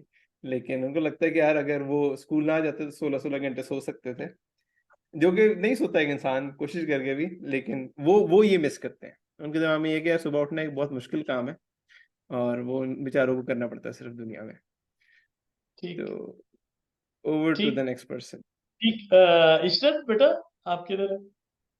इशरत, इशरत मेरा ख्याल है हमारे साथ नहीं है। अच्छा शुमाइला, और किससे जी सवाल? सॉरी शुमाइला, मुझे जी आपकी आवाज नहीं आई थी, आप प्लीज जी, क्वेश्चन रिपीट शुमाइला, करिएगा। इशरत से सवाल जो था आपका जरा रिपीट कीजिए। अच्छा, मेरा सवाल ये था कि आपने वीमेनहुड की बात की, आपने कहा कि एज अ वीमेन जो है ना, हमें खुद डिसाइड करना चाहिए, हमें खुद सेलेक्ट करना चाहिए, मतलब हमें इतना आजाद होना चाहिए।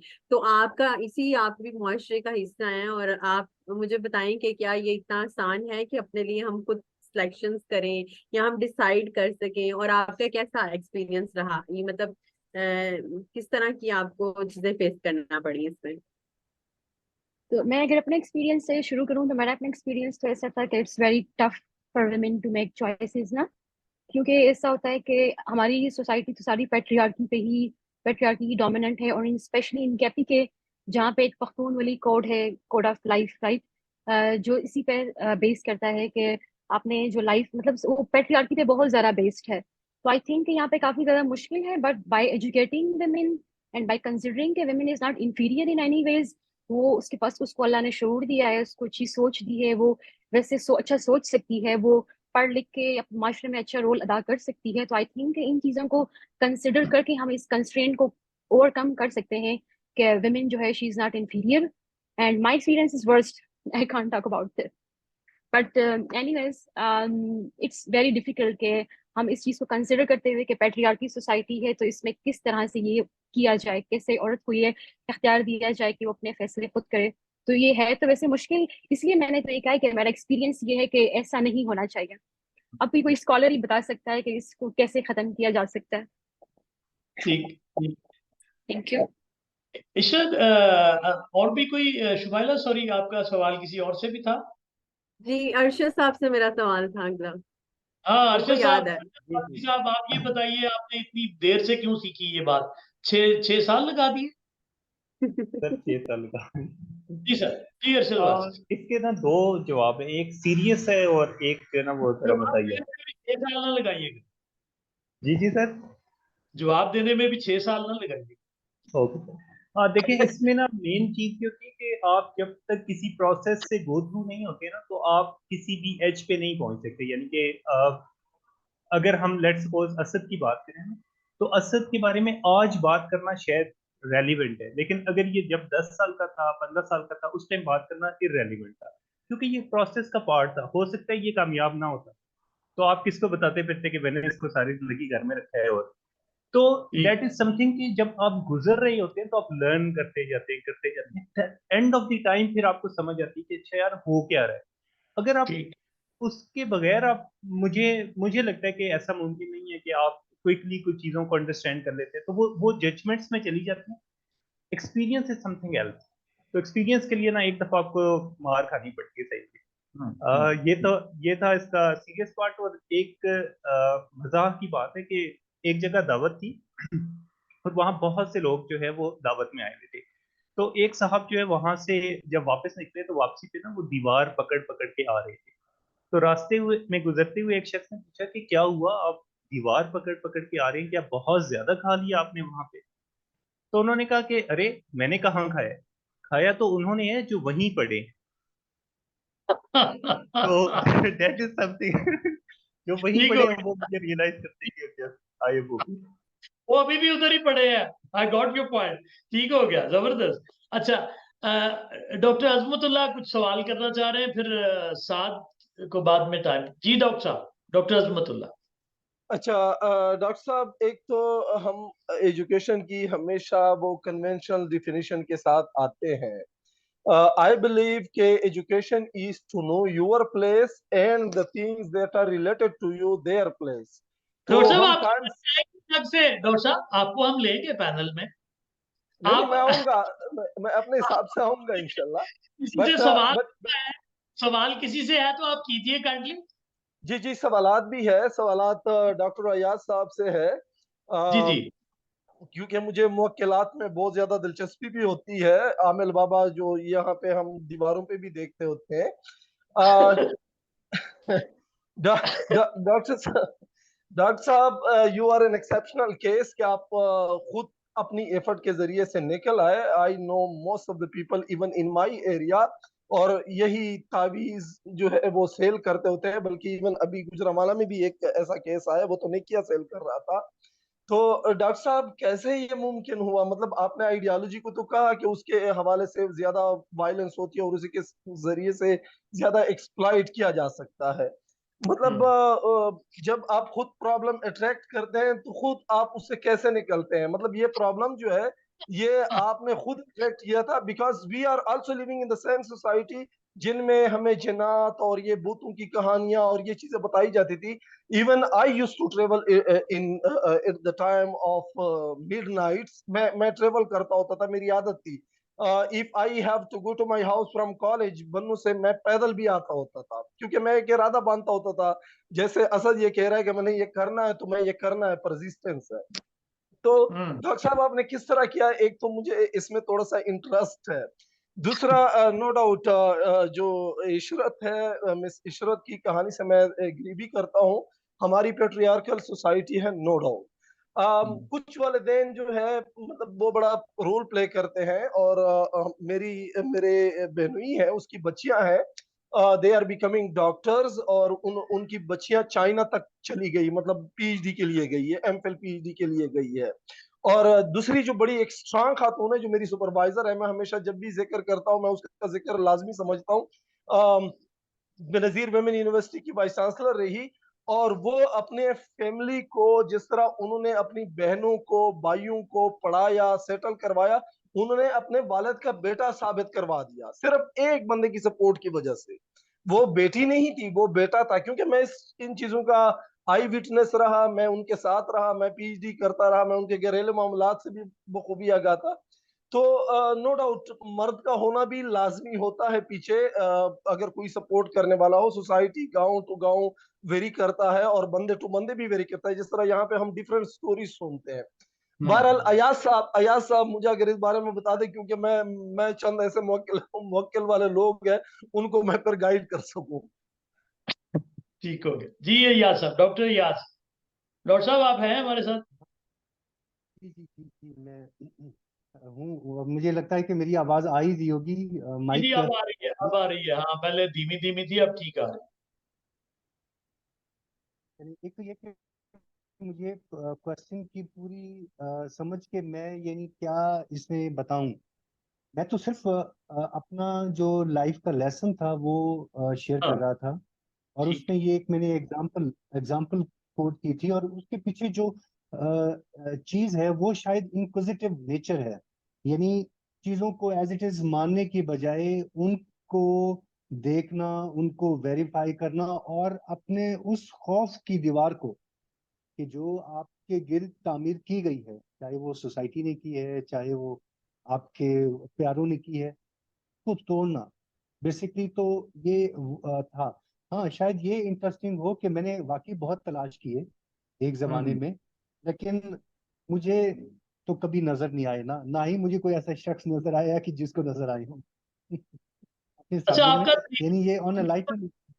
डॉक्टर साहब जो सवाल कर रहे थे ना डॉक्टर साहब, वो आपका तरीका यही था कि आप उनके पीछे पड़ गए जो आपके पीछे पड़े हुए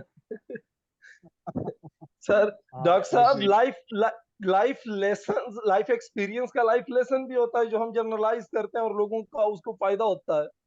तो हाँ मैं उसी कंटेक्स्ट में पूछ रहा था कि चलो कोई किसी का भला हो जाए। हाँ, भला यही डॉक्टर साहब, बात यही है। लेसन जो मुझे समझ आया, जो आपके पीछे पड़े आप उससे ज्यादा उसके पीछे पड़ जाए तो फिर उसका ट्रीटमेंट हो जाएगा और आप है ना, हाँ, एमेंसिपेशन हो बल्कि जाएगी। डरने की बजाय मैं उसको इस तरह से करूंगा कि डरने की बजाय अ, उस डर को निकालने की कोशिश करें, बस इतना सा है।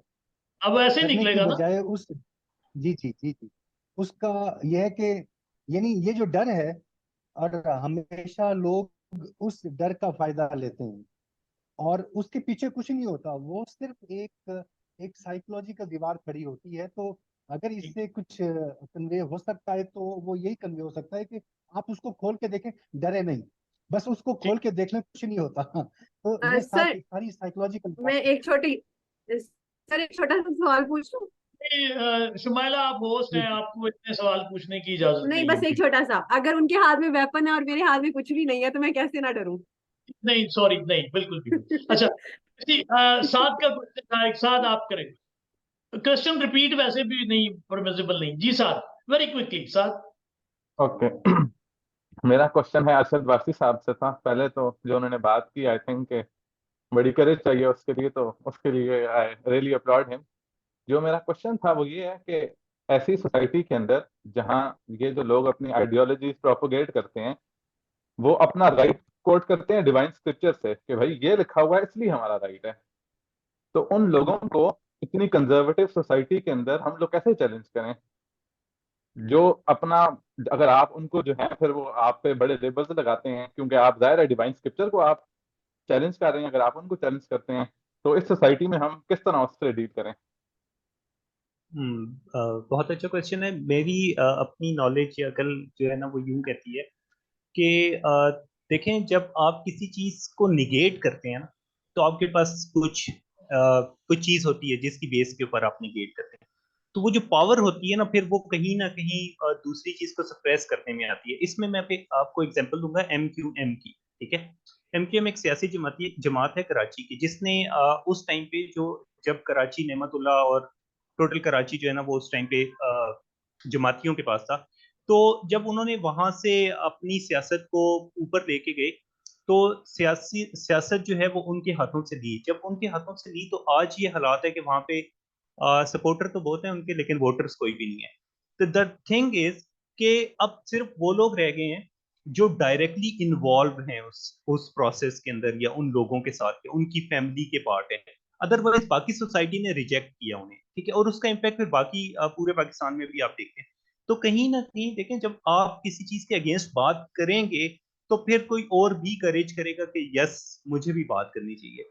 और रही बात जहां तक मजहब को इस्तेमाल करने की, तो आहिस्ता आहिस्ता लोग जो है वो अवेयर हो रहे हैं। ठीक है, और वो जान रहे हैं कि खुदा और उनका आपस का ताल्लुक है क्या, और वो ना कि वो जो कि मौलवी ने उन्हें बताया कि तुम्हारा क्या ताल्लुक है।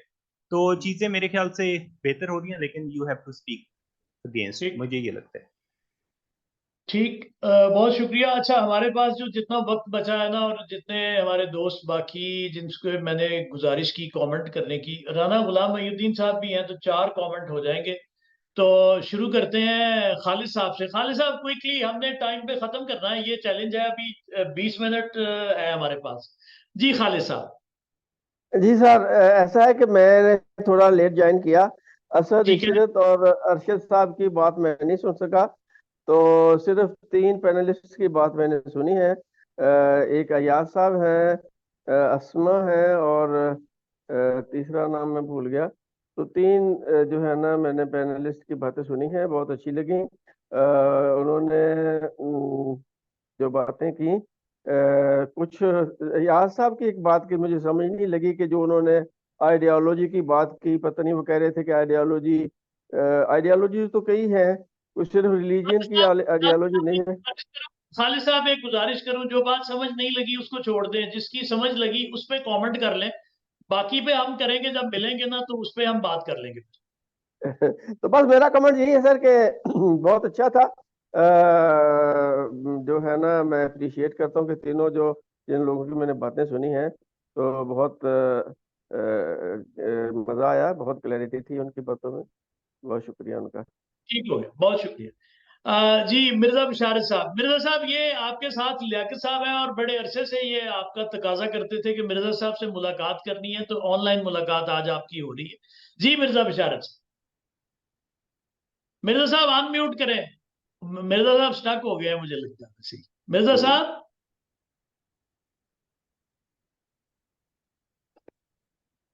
चलें लियाकत साहब, फिर आप कर लें जब मिर्जा साहब दोबारा आ जाए बाहर।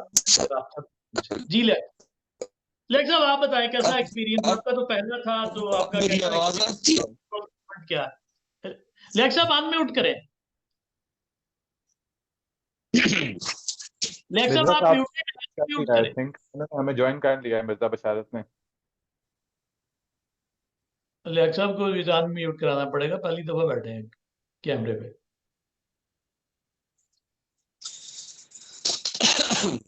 जी मिर्जा साहब, मीनवाइल चले। मिर्जा साहब, अच्छा, मेरी आवाज आ रही है? मिर्जा साहब आपका, डॉक्टर जी शाजिया का, नहीं। डॉक्टर इमाम का एक ही मसला है और वो आवाज का मसला है, इसके अलावा नहीं कोई। अच्छा नहीं जी मिर्जा, नहीं, ये आवाज क्यों नहीं आती? आप तीनों रास्ता मैंने करें तो ना, इसको मुझे क्या पता क्या मसला है। आ रही है। जी जी अब आ रही। जी जी मिर्जा साहब, आ रही है? जी जी आ रही। अच्छा, आवाज आ रही है। अच्छा, मैंने पहली बार जाती कोशिश के साथ में ये कनेक्ट कर लिया। मेरा लड़का घर पे नहीं था, तो मुझे फोन का तो पता कोई नहीं है। मैं क्या कहूँगा, मुझे सिर्फ ये कहना है कि मैंने देखा है कि यहाँ लोगों को बात करने में मसला है। यानी हम लोग जानते होते हैं, लेकिन जो कुछ जानते होते हैं वो कह नहीं सकते हैं। इन पैनलिस्ट को मैंने देखा है कि ये यंग लोग हैं, हम इनसे उतनी उम्मीद करते हैं जितनी इनकी उम्र में लोग हमसे उम्मीद करते थे।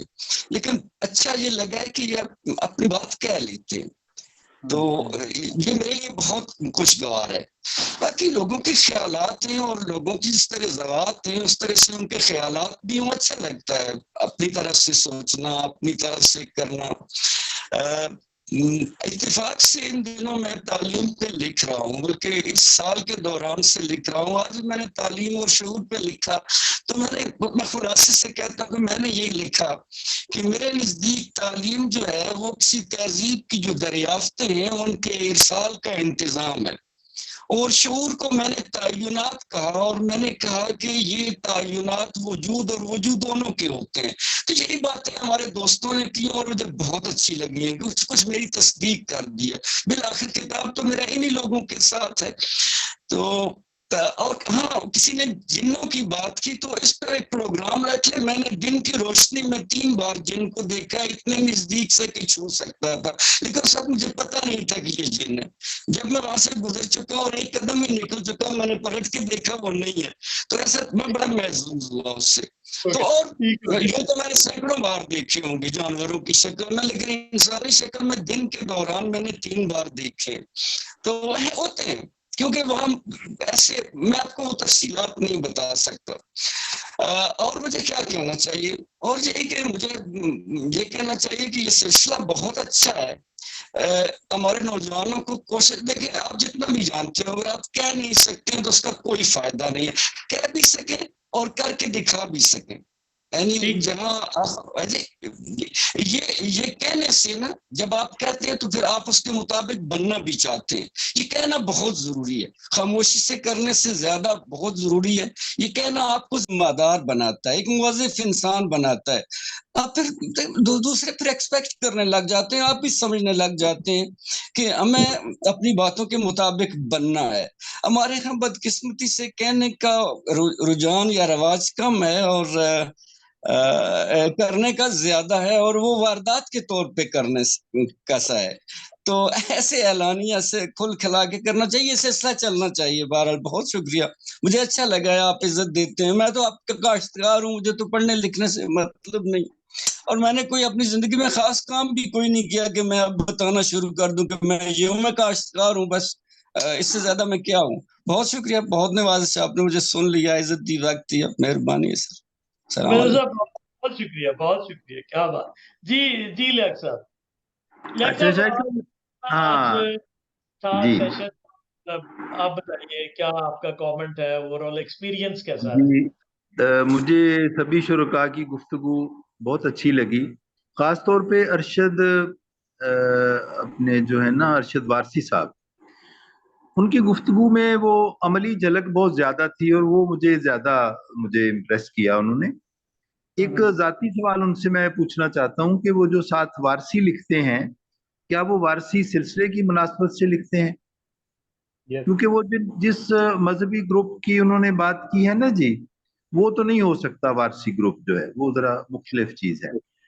तो मैं थोड़ी सी क्लैरिटी चाहता था कि वो जो 7 वारसी लिखते हैं, क्या वो बेदम वारसी, मुजफ्फर वारसी उस सिलसिले से मुतल्लक है? जी, सिलसिला बिल्कुल वही है, और जिस जमात की मैं बात कर रहा था वो और है, क्योंकि वो सियासत पे काम करती है और ये हाँ वारसी जी जी, वो तो हो नहीं सकती ना, वारसी तो हो नहीं सकते, वो तो मैं बिल्कुल जानता आप हूँ। लगता है आप थोड़ा थोड़ा अभी भी डरते हुए बात कर रहे हैं, नाम नहीं ले रहे, हमें पता है। तो क्या कहते हैं, क्या नाम न ले, जाने क्या, जी समझ आ गई आप किसकी बात कर, जी, बिल्कुल बिल्कुल। ठीक है, प्लीज अच्छा, बाकी वो जो अपने असद हैं हमारे बरखुरदार, तो उनको, उनसे मैं पूछना नहीं चाहता, उनको मैं सिर्फ बताना चाहता हूँ कि बहुत सारी चीजें उन्होंने वर्षे में ली हैं। वो जो बात कर रहे थे ना कि मैं टेस्टर लगा के देखता था और मैं बड़ी मुस्तकिल मिजाजी से वो काम करता था, ये माशाल्लाह बाबर साहब की तरफ से है। तो ये मुझे खुशी हुई, बल्कि जब वो बात कर रहे थे तो मैं बहुत, मेरे मेरे जहन में वो बाबर साहब का नक्शा चल रहा था। तो ये मैं बहरहाल खुश हुआ उनका भी देख के। बाकी हमारी ख्वातीन ने असल में जो जिंदगी के तजर्बात हमारे सामने रखे हैं ना जी, वो ज्यादा सबक आमोज हैं इस हवाले से कि हम भी अपने घरों में इन मामलात के साथ चलते हैं। तो वो वो बहरहाल कुछ चीजें सिखा गई हैं, उनकी बातें, तो ये बड़ी ब्लेसिंग है। और बाकी दोस्त अहबाब ने जिस तरह भी गुफ्तगू की है, जैसे वो डॉक्टर साहब ने अपने उस खौफ के हवाले से, मुनीर रियाजी की शायरी में भी वो चीज पाई जाती है, आसेब वाली, तो वो भी एक पहलू बड़ा मुतासिर कुन था। तो सभी अहबाब ने बहरहाल अपना अपना हिस्सा डाला है, तो अल्लाह ताला इस महफिल को आबाद रखे। मुझे अब उधर घर से इशारे हो रहे हैं, तो मिर्जा जी जी, साहब की ज़ियारत होगी, ये भी मेरे लिए बड़ी बात है। मैं बहुत खुश हुआ, मुद्दत से मेरी आरजू थी कि मिर्जा साहब की झलक देख सकूं, तो इंशाल्लाह बिलमुशाफा भी किसी वक्त कोशिश करूंगा मुलाकात करने की। लियाकत साहब, जी तब एक जुमला जुमला मोतरज़ा है, आपने कहा वो खवातीन जो है वो बहुत से सबक सिखा गई हमें। मुझे जी लगता है आप, हमारी भाभी ने पहले ही सिखा दिया था, तो जी जी जी आप जी, तो वो अभी भी 2 चक्कर लगा गई हैं। आप प्लीज, आप उनको ज्वाइन करें, हमारे पास थोड़ा सा वक्त है, बाकी दोस्तों से जी खासतौर पर ठीक महिला है कुछ जी, कहना चाह रही थी। लियाकत साहब बहुत शुक्रिया, ठीक, अगला सेशन लियाकत साहब का ही है। मैं इंशाल्लाह प्रोसेस देखूंगा, अगला इंशाल्लाह सेशन हम मुलाकात होगी अगले सेशन में इंशाल्लाह। ठीक है, बहुत शुक्रिया आपका, thank you very much. Okay जी जी, शुमाइला, अल्लाह। जी शुमाइला, अब आपके पास, यू हैव द माइक। जी, आप कुछ सवाल पूछना चाह रही थी, जी नहीं, शुमाइला। वो तो बात उसमें हो रही थी, उन्होंने कहा अपना डर निकाल दें, जो आपके पीछे पड़े हैं आप उनको उनके पीछे पड़ जाएं। तो मैंने कहा अगर उनके हाथ में वेपन्स हो और मैं खाली हाथ हूं तो मैं कैसे उनके पीछे पड़ूं, और डर कैसे निकालूं, उस डर को निकालने का कोई इलाज बताएं। तो वो है आप कुछ, आप जो कलम खुद, अगर नहीं तो फिर मैं बताऊंगा आपको इसका भी। या सब डॉक्टर है साहब, हमारे साथ। अच्छा एक मेरी गुजारिश है डॉक्टर याद साहब से और डॉक्टर शाजिया से और मिर्जा बिशारत साहब से, कि मैं बिल्कुल बंदोबस्त कर दूंगा आपके, जो पड़ोस में कोई ना कोई जानने वाला होगा उसको कहूंगा आपका माइक ठीक कर दे। ये काफी देरीना मसाइल है, इसको किसी तरह ठीक कर। सर ऑनलाइन गिफ्ट कर दे। अब कुछ सर मेरा करेंगे हम, माइक मतलब अगर ये आधा वक्त बात करते हैं ना, पूछते हैं हमारी आवाज आ रही है। तो इसलिए ये हल होना चाहिए मसला। अच्छा, और किसी दोस्त का कोई कमेंट?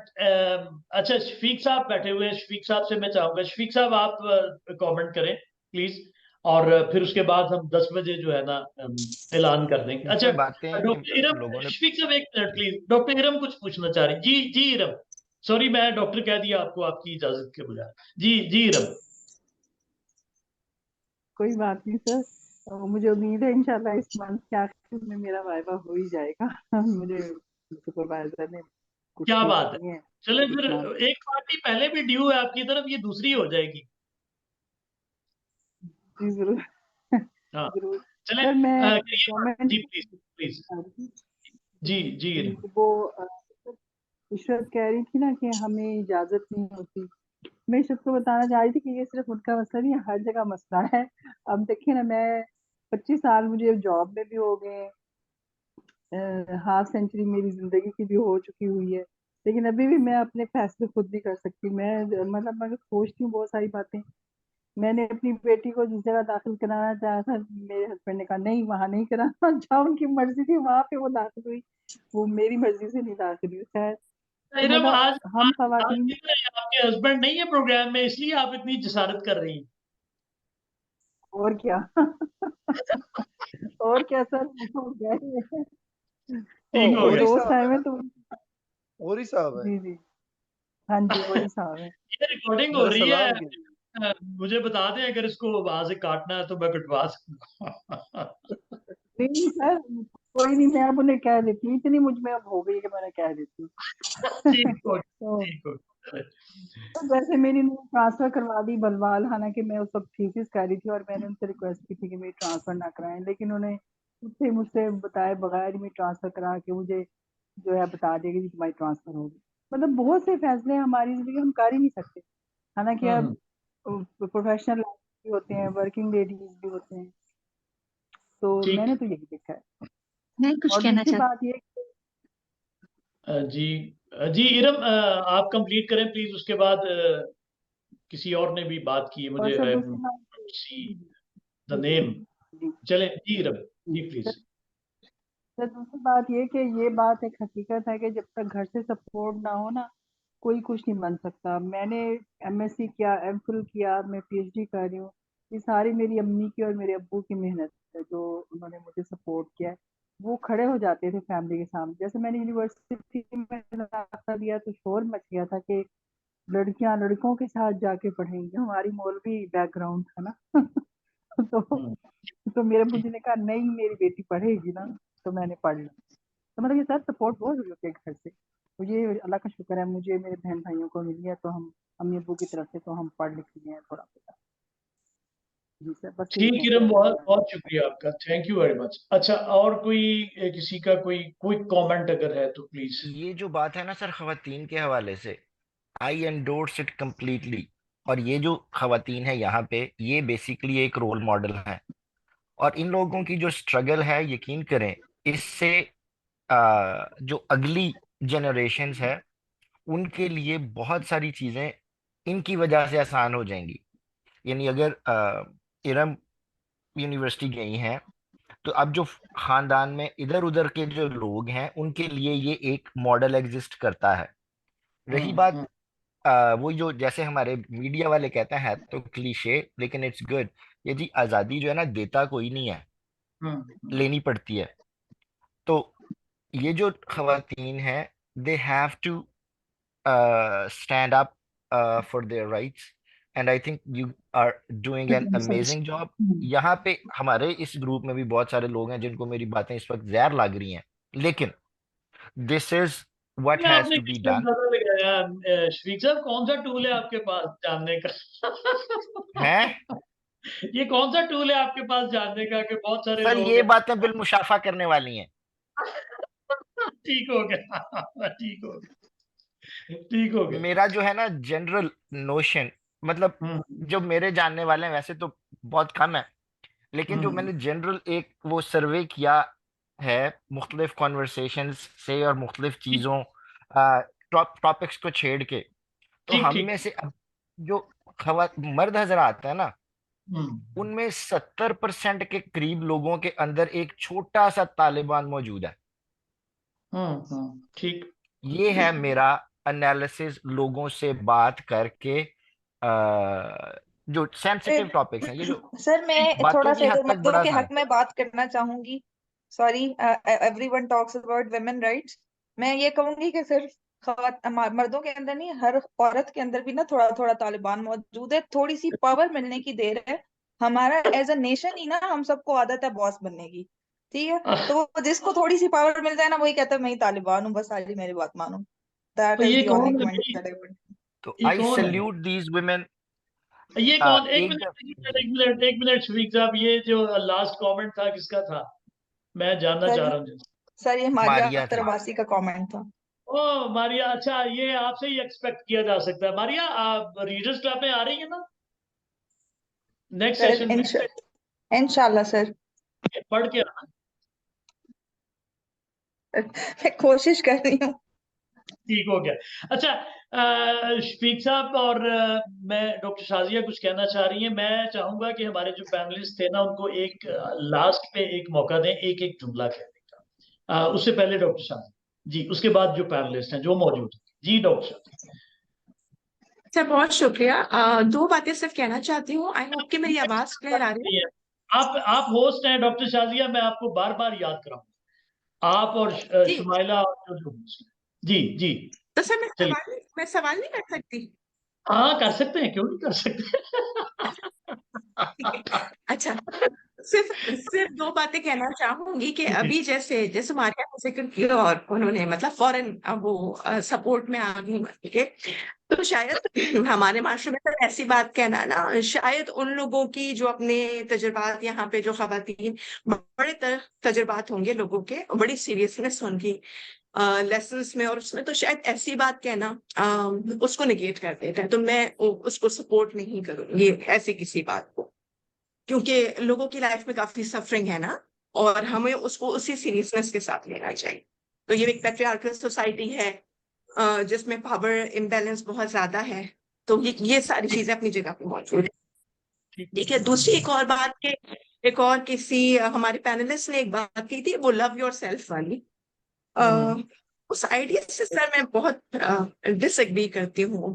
उनका जाहिर बात है, उन्होंने बहुत सारी चीजें उसमें समेटी हैं, लेकिन लव योर सेल्फ और जो कुछ होता है अच्छे के लिए होता है, मतलब ये ऐसी बातें हैं कि ये फैलेसीज के अंदर आती हैं हमारे सोचने में ना। मतलब कोई हार्म क्रिएट हो गया और जिंदगी में तबाही आ गई, उसमें कौन सी भलाई है? तो मेरे ख्याल में चीजों को अगर हम जैसी वो होती हैं वैसे ही देखने की कोशिश करें ना, तो शायद हम जिंदगी को बेहतर समझ पाते हैं। अब हर चीज को मैं एक रंग दे दूं उसे किसी तरह का खुश होने के लिए, तो मेरा नहीं ख्याल कि आप खुश ज्यादा रहेंगे लेकिन आप जिंदगी के करीब नहीं पहुंच सकते। बस मेरे यही कमेंट था सर। बहुत शुक्रिया। ठीक doctor Shah, thank you very much. अच्छा देखिए, एक तो मैं एक बात यहाँ पे करूंगा। देखिए, हमारा एक दूसरे से एग्री करना बिल्कुल जरूरी नहीं है। डायलॉग का स्पिरिट यही है कि हम अपनी अपनी बात करते हैं और सलीके से करते हैं और दूसरे की बात को बर्दाश्त करते हैं, भले हम उससे डिसएग्री करते हैं। तो वो अपनी जगह पे, इसके बाद भी, और कोई एक नशिस्त जो है वो हमारे जो इख्तलाफी नुकात हैं उनका फैसला नहीं कर सकती। तो वो जारी रहेगा, इसीलिए ये प्रोसेस है कि हम इसको जारी रखें। और मेरे बड़े बड़े रियलिस्टिक से ऑब्जेक्टिव्स हैं कि अगर हम बात करते रहें तो मेरा ख्याल है ये हमारा काफी रियलिस्टिक सा कंट्रीब्यूशन हो सकता है अपने आप को इम्प्रूव करने के लिए, और एक दूसरे के लिए जो कंट्रीब्यूशन हम कर सकते हैं। जिस मुआशरे में बात सुनने का, करने का रवाज ना हो, वहां पे इतना ही काफी। तो बहुत सी डिटेल्स हैं वो हो सकती हैं।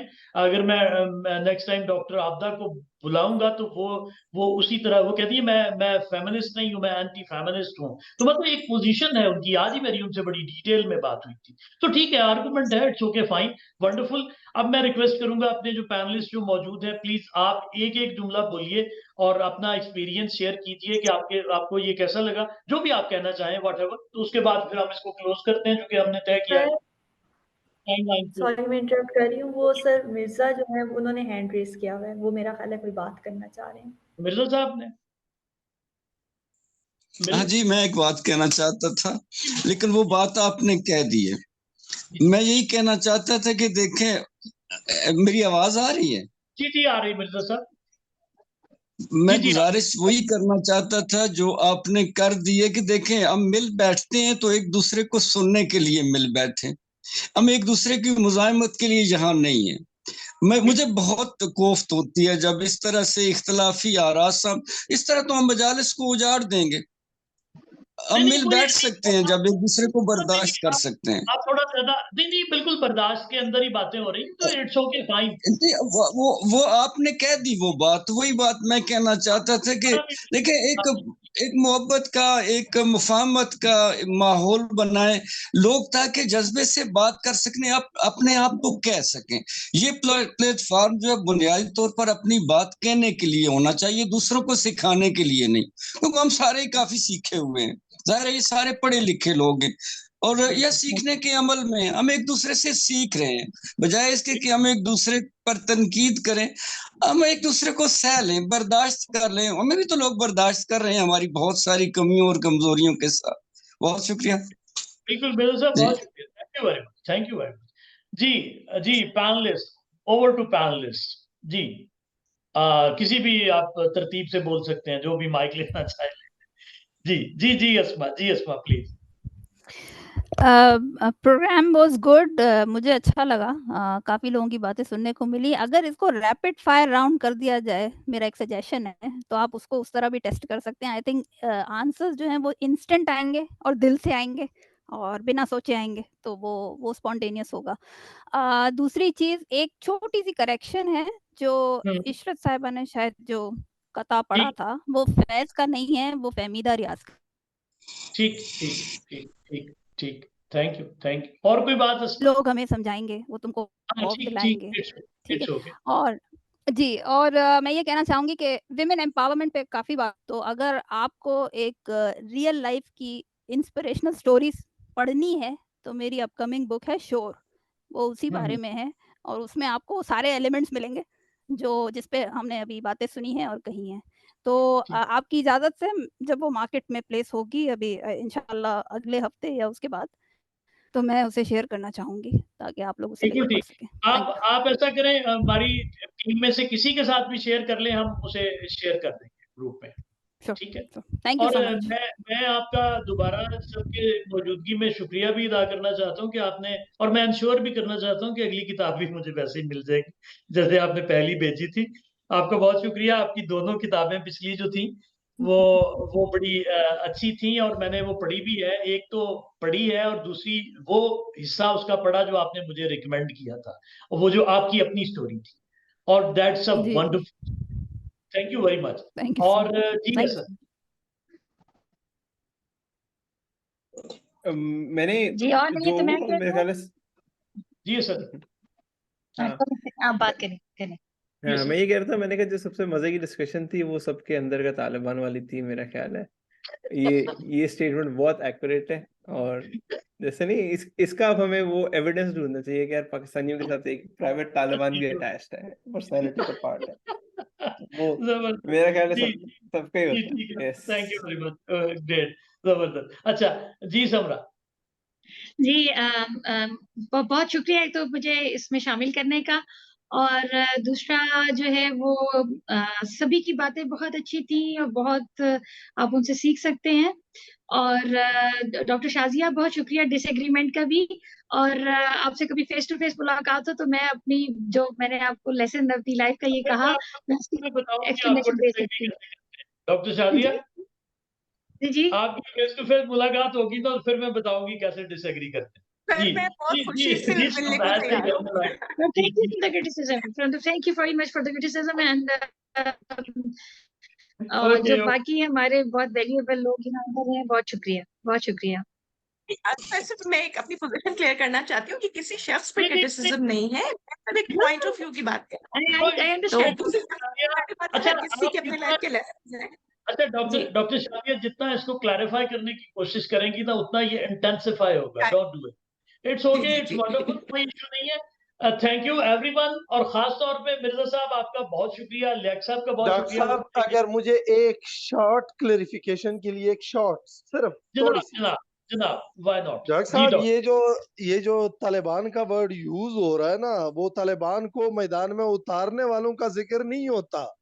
उनका जो जिक्र मैदान में पपेट लेकिस बने होते हैं उनका जिक्र होता है। ये एक माइंडसेट प्रमोट किया गया, और इसकी अगर ओरिजिनेशन देखी जाए तो वो वहीं से है। तो ये ओरिएंटलिस्ट टर्मिनोलॉजीज जो हम यूज कर रहे हैं, I think we should discard them, और अब इस पे सोचना चाहिए हम 21st सेंचुरी में। थैंक यू डॉक्टर साहब, thank you very much, thank you everyone, बहुत मजा आया मुझे, मेरी एक्सपेक्टेशन से ज्यादा अच्छा था। तो thank you team Mukalma, thank you everyone. Thank you Allah हाफिज। सर, बहुत enjoyable था। अल्लाह हाफिज। बहुत शुक्रिया।